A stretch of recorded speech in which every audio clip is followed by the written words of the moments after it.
Students, let's continue our chapter 18 with water pollution. In previous video, we have finished air pollution and how can we control or how can we reduce air pollution. So let's start water pollution. You know very well what is water pollution. Okay, when any harmful substances mixed with water, they pollute water, and when water is polluted, okay, after the addition of harmful substances, this is called water pollution. So let's start. In class 7th, you learned that water is a precious resource. Think and list the various activities in which we need water. In daily routine life, our life, we use water, okay, in various activities like for drinking, for washing, for cooking food, and many works. Okay, we saw that water is becoming scarce due to increase in population. अब क्या हो रहा है, जो water है वो धीरे धीरे क्या होता जा रहा है, कम होता जा रहा है. बाय बिकॉज पॉपुलेशन क्या हो रही है, धीरे धीरे इंक्रीज होती जा रही है. ठीक है. इंडस्ट्रीज एंड एग्रीकल्चरल एक्टिविटीज, अब पॉपुलेशन इंक्रीज हो रही है तो इंडस्ट्रीज भी बढ़ रही हैं. खेती करने के लिए भी क्या हो रहा है कि ज़्यादा से ज़्यादा जगह पे खेती की जा रही है. ठीक, तो इसके लिए भी क्या हो रहा है कि वाटर, ज़्यादा से ज़्यादा वाटर का यूज़ लग रहा है. इंडस्ट्री बढ़ रही है तो उनके लिए भी वाटर का यूज़ हो रहा है. इंडस्ट्री में भी वाटर का यूज़ हो रहा है जिसके कारण वाटर की कमी होती जा रही है. You have also studied how water becomes dirty after we use it for washing clothes, bathing etcetera.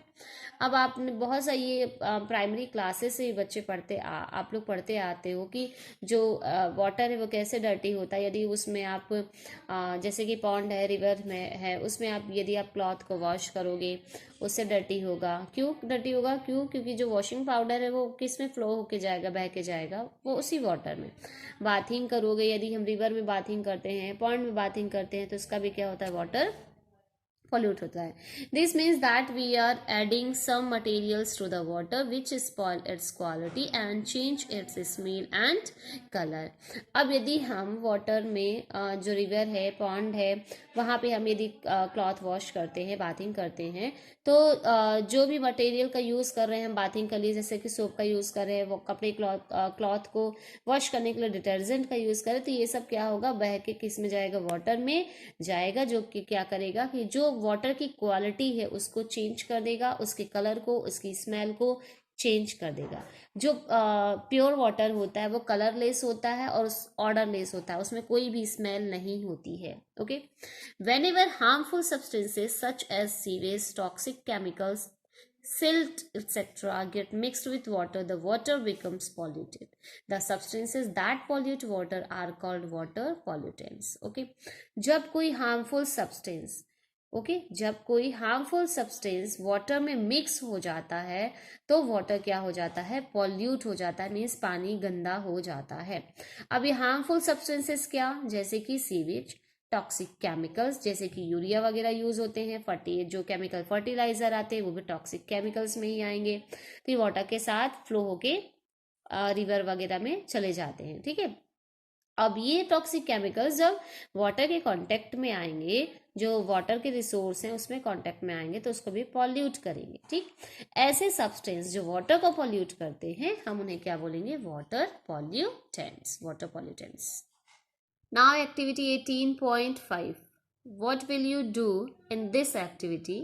Actually, you will have to collect tap water, pond water, river water, well and lake water. Okay, in two separate glasses. Means आप क्या करोगे, tap के water को, pond के water को, river, well और lake से water को लोगे और अलग अलग सेपरेट ग्लासेस में उसको क्या करोगे, रखोगे, पोर करोगे. Compare these for smell, acidity and colour. अब ये सभी जो 5 सोर्सेज से आपने वाटर को कलेक्ट करके रखा है अलग अलग ग्लासेस में, उनमें आपको कंपैरिजन करना है. किसके बेस पे कंपैरिजन करना है, उनकी स्मेल, उनकी एसिडिटी और उनके कलर के बेस पे, कि ये जो 5 वाटर हैं जो सेपरेट ग्लास में हैं, 5 वाटर की स्मेल क्या है, एसिडिटी क्या है और उसकी कलर क्या है. ठीक है. सो टैप वाटर यहाँ पे दिया है आपको स्मेल उसकी, आप उसको स्मेल करोगे, कैसी स्मेल है आप उसको लिखोगे।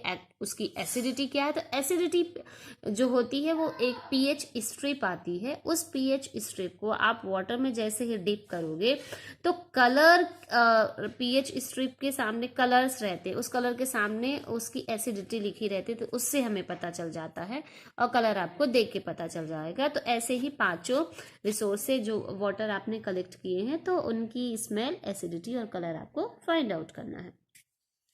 Now how does water get polluted, अब वाटर कैसे पॉल्यूट होता है, this is very common. Okay, case study. Ganga is one of the most famous rivers of India. It sustains most of the northern, central and eastern Indian population. Means Ganga हमारे India की सबसे famous river है और इस river पे हमारे India के जो नॉर्दर्न, सेंट्रल और ईस्टर्न एरिया जो है वहाँ की पॉपुलेशन क्या करती है कि डिपेंड करती है, इस रिवर पे ही डिपेंड करती है उनकी ज़िंदगी। Millions of people depend on it for their daily needs and livelihood. मतलब हमारी इंडिया की जो पीपल है नॉर्दर्न ईस्टर्न, ठीक है, नॉर्दर्न ईस्टर्न और सेंट्रल एरिया की जो भी पॉपुलेशन है उनकी ज़िंदगी इस नदी पर ही निर्भर करती है। However, recently a study by the Worldwide Fund for Nature, in short WWF, की स्टडी के अनुसार क्या पाया गया कि found that Ganga is one of the 10 most endangered reverse in the world. पूरे वर्ल्ड में जो सबसे 10 जो इंडेंजर्ड रिवर्स हैं उनमें गंगा का भी नाम है, ठीक है। The pollution levels have been rising for many years, बहुत सालों से हमारी जो गंगा रिवर है उसमें पॉल्यूशन इंक्रीज ही होता जा रहा है, घटने का नाम नहीं ले रहा है। We have reached this stage because the towns and cities through which the river flows through large quantities of garbage, untreated sewage, dead bodies and many other harmful things. ठीक है, अब इसका रीज़न क्या है, तो कि हमारी गंगा रिवर इतनी ज़्यादा पॉल्यूट हो गई है, तो इसका रीज़न क्या है, हमारी सिटी और टाउन्स हैं जहाँ का जो गंदगी है वो बह के कहाँ पे आती है, नदियों में आती है, ठीक है, रिवर्स में आती है। बहुत सारा गार्बेज आता है सिटी से, और अनट्रीटेड जो सीवेज है जिसमें गंदा पानी रहता है, वो मतलब गंदा जो पानी है वो डायरेक्टली छोड़ दिया जाता है, उसको ट्रीट नहीं किया जाता है, क्लीन नहीं किया जाता। Dead bodies directly Ganga river में फेंक दी जाती हैं, ठीक है, और बहुत सारी जो चीज़ें हैं, पूजा की सामग्री वगैरह है, वो भी सीधा रिवर में फेंक दी जाती हैं, इसलिए ये रिवर कंटिन्यूसली गंदी ही होती जा रही है। In fact the reverse dead eight many places where the pollution levels are so high that aquatic life cannot survive। और कुछ जगह पे जो रिवर है वो पूरी तरीके से मर चुकी है, मीन्स डेड हो चुकी है, जहाँ पे वाटर का जो पॉल्यूशन लेवल है बहुत ही हाई लेवल पे है, जहाँ पे एक्वेटिक लाइफ मीन्स जो पानी के अंदर रहने वाले जो एनिमल्स हैं, जो एक्वेटिक एनिमल्स जिनको हम बोलते हैं, वो सर्वाइव नहीं कर सकते हैं वहाँ। क्यों? क्योंकि जहाँ पे पॉल्यूशन लेवल बहुत ज़्यादा रहेगा वाटर का, वहाँ पे ऑक्सीजन का अमाउंट बहुत कम रहेगा, इसलिए जो एक्वेटिक एनिमल्स हैं उनको ब्रीथ करने के लिए ऑक्सीजन प्रॉपर नहीं मिलेगी और वो वहाँ पे जिंदा नहीं रह पाएंगे। An ambitious plan to save the river called the Ganga Action Plan was launched in 1985। अब गंगा रिवर को क्लीन करने के लिए एक प्लान बनाया गया, गंगा एक्शन प्लान, और ये कब बनाया गया, 1985 में, हमारे गंगा रिवर को क्लीन करने के लिए। It aimed to reduce the pollution level in the river. इस प्लान का एम क्या था कि हमारे गंगा रिवर का जो पॉल्यूशन लेवल बहुत ज़्यादा बढ़ता जा रहा है उस पॉल्यूशन लेवल को कम करना, रिड्यूस करना। However, the increasing population and industrialization have already damaged this mighty river beyond repair।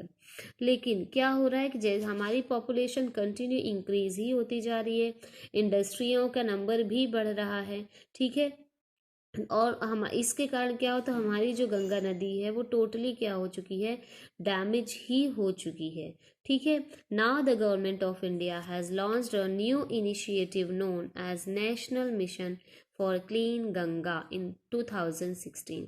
इसलिए हमारी गवर्नमेंट ने, जो मोदी गवर्नमेंट है, उन्होंने एक इसकी मतलब कि क्या किया, उन्होंने एक मिशन बनाया है जिसके थ्रू गंगा रिवर को क्लीन करने का मिशन बनाया गया है। ठीक है, जिसको हम बोलते हैं NMCG, means national mission for clean Ganga. ठीक है, इसे 2016 में बनाया गया था और इसी के तहत गंगा नदी की कंटिन्यू सफाई चल रही है। Let us take a specific example to understand the situation. The Ganga at Kanpur in Uttar Pradesh has one of the most polluted stretches of the river. अब देखो यहाँ पे जो हमारी गंगा रिवर है वो हमारे कंट्री के बहुत सारे सिटी से होके गुजरती है। ठीक है, बहुत सारे सिटी से होके गुजरती है। यहाँ पे देखो गोमुख, जहाँ से गंगा निकल रही है, गंगोत्री, हरिद्वार है, न्यू दिल्ली है, उत्तराखंड, कानपुर जो कि उत्तर प्रदेश में है, इलाहाबाद, इलाहाबाद को प्रयागराज बोलते हैं। ठीक है, वाराणसी, पटना जो बिहार में है, वेस्ट बंगाल, कोलकाता, बांग्लादेश, बहुत सारी जगह से होके क्या होती है, गुजरती है। अब ये जो कानपुर है वो कहाँ में आता है, कौन से स्टेट में, उत्तर प्रदेश में आता है, जो कि यूपी का सबसे पॉल्यूटेड क्या है, एरिया, पॉल्यूटेड सिटी है। ठीक है, Kanpur is one of the most populated towns in UP. और यूपी में सबसे ज़्यादा जो जनसंख्या है वो भी कहाँ पे है, कानपुर में है। ठीक है, people can be seen bathing, washing clothes and defecating in the rivers. अब वहाँ के जो लोग हैं वो आपको रिवर के पास, जहाँ कानपुर में जिस एरिए से गंगा नदी होकर गुजरी है, उस एरिए में आपको वहाँ रिवर के पास लोग बाथिंग करते हुए, वॉशिंग करते हुए, कपड़े धोते हुए आपको दिख जाएंगे। They also throw garbage, flowers, idols of gods and goddesses and non-biodegradable polythene bags into the river। अब जो हमारे जो हिंदू धर्म है और भी हिंदू धर्म है, उसमें जो पूजा की सामग्री होती है उसमें नदियों में फेंकने की क्या है, मान्यता है, और लोग ऐसा ही करते हैं, उसको नदी में फेंक देते हैं।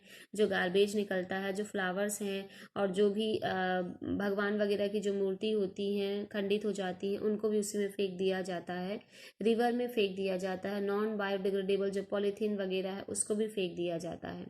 तो हमें ऐसा नहीं करना चाहिए, क्योंकि ऐसा करने से क्या होता है कि जो हमारी गंगा रिवर है वो भी एक पवित्र नदी है, वो भी क्या हो रही है, गंदी हो रही है। लेकिन यहाँ के जो कानपुर के लोग हैं वहाँ पे ये चीज़ें मैक्सिमम ऐसी देखी जा सकती हैं, जिसके कारण रिवर का जो पॉल्यूशन लेवल है वो कंटिन्यूसली इंक्रीज होता जा रहा है। At Kanpur the amount of water is comparatively small and the flow of the river is very slow.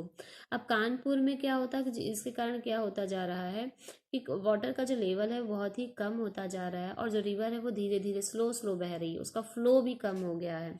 In addition Kanpur has more than 5,000 industries. These include fertilizer, detergent, leather and paint industries. These industrial units discharge toxic chemical wastes into the river. अब हमारे जो कानपुर है, Kanpur city है UP की, वहाँ पे 5,000 industries हैं। सोचिए कितना ज़्यादा अमाउंट में वहाँ पे इंडस्ट्री है, कितने ज़्यादा नंबर में है। और किस टाइप की इंडस्ट्री है, जैसे कि फर्टिलाइज़र की, डिटर्जेंट, लेदर, पेंट इंडस्ट्रीज, इन सभी में वाटर का यूज़ किया जाता है। और ये जो वेस्ट वाटर फिर जो निकलता है वो कहाँ पे पूरा फ्लो होके जाता है, रिवर में फ्लो होके जाता है। ठीक है, अब ये सारी जो इंडस्ट्री से टॉक्सिक केमिकल जो भी वेस्ट निकलता है वो रिवर में जाता है, और रिवर का जो पॉल्यूशन लेवल है वो कंटिन्यूसली इंक्रीज ही होता जा रहा है। वो रिवर का वाटर पॉल्यूट कर देते हैं ये chemicals. Based on the above information think of the answers of the following questions.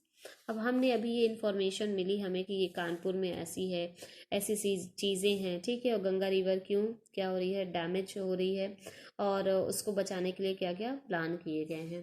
What are the factors responsible for pollution of the river. अब ये फैक्टर्स तो यही हैं कि वहाँ पे लोग बाथिंग कर रहे हैं, वॉशिंग कर रहे हैं, बहुत सारी इंडस्ट्रीज हैं। ठीक है, जिनमें टॉक्सिक केमिकल का यूज़ होता है, और टॉक्सिक केमिकल रिवर में जाके फ्लो हो रहा है।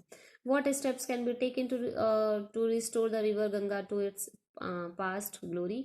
अब गंगा रिवर को पहले जैसा ही बनाने के लिए कौन कौन से स्टेप्स लिए गए हैं, तभी हमने यहाँ पे देखा कि NMCG बनाया गया है, national mission for clean Ganga, in 2016 में, जिसके थ्रू गंगा रिवर को क्लीन करने का प्लान चल रहा है, गंगा रिवर को क्लीन किया जा रहा है। How would the disposal of garbage etcetera affect the living organism in the river. अब यदि हम गार्बेज डालते हैं, इस कचरे को क्या करते हैं कि रिवर में फेंकते हैं, तो क्या होगा कि गंदगी जाएगी, और गंदगी वाटर पॉल्यूट होगा, वाटर का जो ऑक्सीजन लेवल है वो क्या होगा, डिक्रीज होगा, और एक्वेटिक एनिमल उसमें सर्वाइव नहीं कर पाएंगे। Many industries discharge harmful chemicals into reverse and streams causing the pollution of water. Okay, अब बहुत सारी इंडस्ट्रीज हैं जो कि जिनसे हार्मफुल केमिकल्स निकलते हैं, वो सब कहाँ पे चले जाते हैं, रिवर्स में चले जाते हैं, जो कि क्या करते हैं, वाटर को पॉल्यूट करते हैं। Examples are oil refineries, paper factories, textile and sugar mills and chemical factories. Okay, so ये सारी जो फैक्ट्रीज हैं, ऑयल रिफाइनरीज फैक्ट्रीज हैं, पेपर की जो फैक्ट्रीज हैं, टेक्सटाइल मीन्स जो जहाँ पे जो कपड़ों की फैक्ट्रीज है, इन सभी में वाटर का यूज़ किया जाता है। और इसके बाद जो वेस्ट वाटर रहता है, ठीक है, वो कहाँ पे छोड़ दिया जाता है, रिवर्स में छोड़ दिया जाता है। नालों से बहता हुआ पानी पूरा जो आता है इन फैक्ट्रियों से, वो आके किस में मिक्स हो जाता है, रिवर मिक्स हो जाता है, और जो कि क्या करते हैं, रिवर को पॉल्यूट करते हैं। These industries cause chemical contamination of water। इन सभी इंडस्ट्रीज से क्या होता है, केमिकल रिलीज होगा, और वो क्या करेगा, वाटर को कंटामिनेट मीन्स प्रदूषित करेगा। The chemicals release include arsenic, lead and fluorides which lead to toxicity in plants and animals.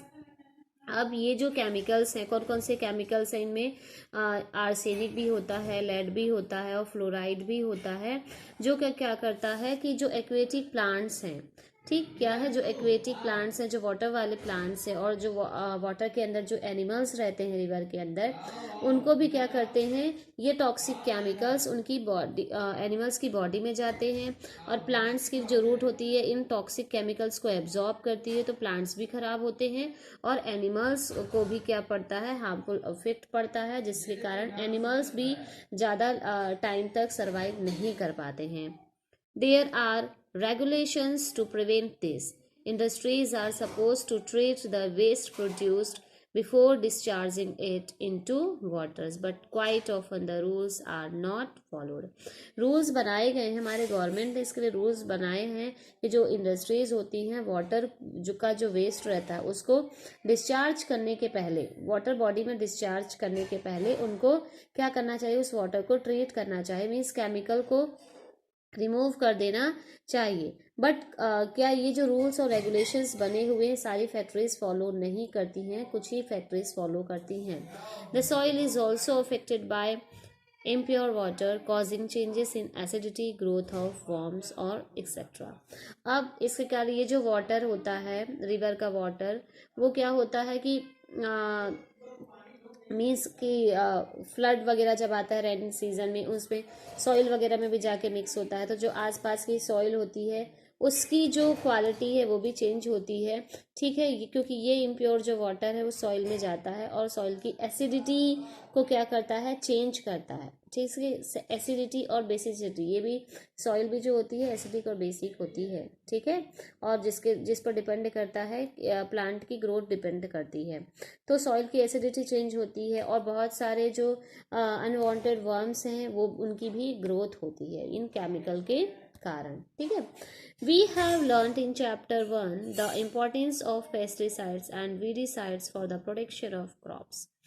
Chapter first है जो क्रॉप वाला चैप्टर है, उसमें आपने पढ़ा होगा कि जो पेस्टिसाइड्स और वीडिसाइड्स हैं उनकी क्या इम्पोर्टेंस है, ठीक है, क्रॉप्स के प्रोटेक्शन के लिए। तो जो पेस्टिसाइड्स होते हैं वो पेस्ट को किल करने के लिए यूज़ किए जाते हैं, जो कीड़े मकोड़े लग जाते हैं ना, उसके लिए यूज़ किए जाते हैं। और जो वीडिसाइड्स होते हैं, जो वीड्स मीन्स जो अनवांटेड क्रॉप्स नहीं होती हैं, क्रॉप के साथ खेतों में उग जाती हैं, उन वीड को हटाने के लिए वीडिसाइड्स यूज़ किए जाते हैं, ठीक है। However, all these chemicals dissolved in water and are washed into water bodies from the fields.